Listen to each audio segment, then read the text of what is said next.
একজন নবী আল্লাহকে বলেছিলেন যে আল্লাহ আমি মারা যাওয়া কোনো মানুষকে দেখতে চাই, সে কেমন আছে। এটা শুনেন ভালো করে হাদিসটা, মারা যাওয়া কোনো মানুষকে আমি দেখতে চাই, সে কেমন আছে। আল্লাহ পাক সেই নবীর আরজি কবুল করলেন, বললেন আচ্ছা ঠিক আছে দেখাচ্ছি। কবরের সামনে গিয়ে দাঁড়ালেন।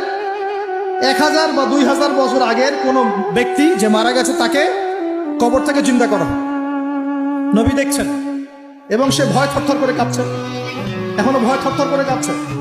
নবীজি আমাদের নবী নন, অন্য কোনো নবী, সেই নবী বলছেন যে তুমি ভয় কাঁপছো কেন, তুমি কত বছর আগে ইন্তেকাল করছো, কি তোমার হালচাল বলো আমার। সেই ব্যক্তি বলছে আমি আজকে থেকে 1000 বা 1500 বছর আগে মারা গেছি, আমি ভয় কাঁপছি।